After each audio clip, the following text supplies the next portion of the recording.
Alright, so let's talk about 420. Let's talk about smoking weed. I mean, it ain't that big of a deal. Some people say it's a gateway drug, some people say it's not, this, that, and the third, blah, blah, blah, blah, blah. It is what it is.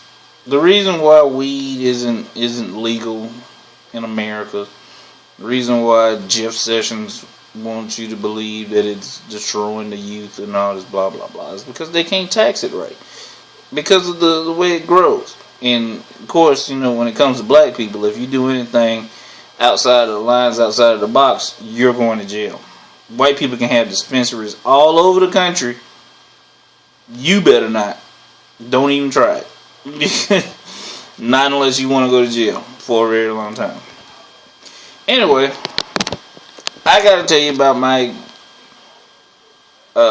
reintroduction to marijuana back in the day. Now, of course, everybody does something stupid in high school. You smoke a little weed in high school, whatever, But, I was in Afghanistan, and I got shot down in a helicopter. And I got hurt really, really bad. I'm talking fractured skull, broken jaw, broken nose, dislocated shoulder, dislocated hip, fractured T7 in my back, broken tailbone, you name it, dislocated my knee, both ankles, stress fractured my shin, all of that. Just a bevy of injuries, right?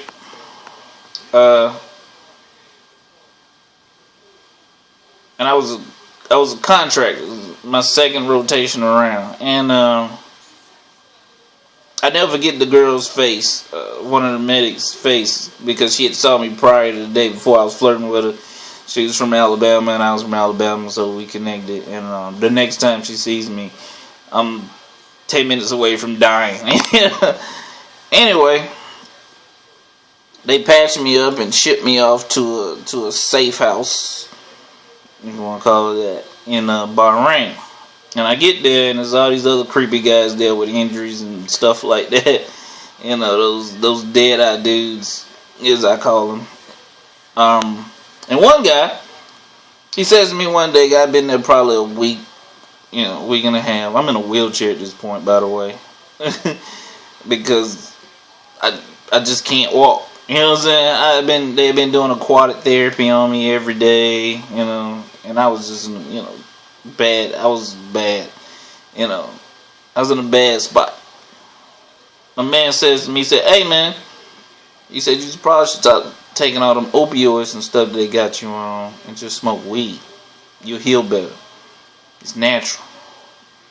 I said, "Get out of my face, hippie."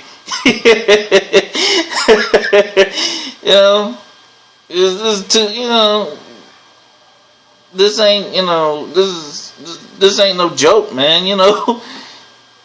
You gotta take care of yourself. Doctor say you supposed to take drugs, you take drugs, He says, "Nope." He says, "I'm telling you, and the thing was, this guy had a broken forearm, and I mean, it was the worst broken forearm I'd ever seen in my life, because he didn't have a cast. He had this iron thing. I don't even know what you call this thing, but he had this iron thing around his forearm, and it was like encased in plastic, and his arm was purple all the way up to the elbow, but he could move his hand, which was weird." And I never forget, because he rolled me 3 joints right there on the spot. And of course I was gonna throw them away, but then I was like, you know what? Put them in my pocket. And I wheeled my ass away. And so that night, the safe house, which was what do you call those things? It was a villa, pretty much. It was just a giant villa surrounded by a giant wall. It was beautiful. It had 2 giant pools, the whole works. This place was amazing. Refrigerator stock, doctors there 24 hours a day, blah blah blah. Everything that you needed done was taken care of. Medical, dental, vision. They was doing everything. They was doing surgery on people. They was doing therapy. Anyway, We at this place that night, and I'm out by the pool, and my man comes up again, and he says, "Hey, how you feeling?" And I was like, "Yeah." He said, "Did you hit it?" And I was like, "No." He pulls out his light and he says, "Fire it up, man." So I pull it out and I fire it up and I hit it. Now, I've smoked weed before. I've had weed brownies, weed candy, all the deal, right? No big deal, right? But this, as Cat Williams would say, this right here, this was something else. Come to find out, this is what he had given me was one of the strongest strains of marijuana that was rolling around. I mean, it was, some people, 5 minutes, 10 minutes, you feel a buzz. No. This right here was instant. I mean, it went straight to my brain, to my bloodstream, to my poop. I mean, it went everywhere immediately. It was the Matrix. It was the blue pill. You know what I'm saying? I was so high so quick that it frightened me. Like, I was like, oh no, this can't be good. High. Like, my hands and feet and my ears are tingling. That's how high I immediately was.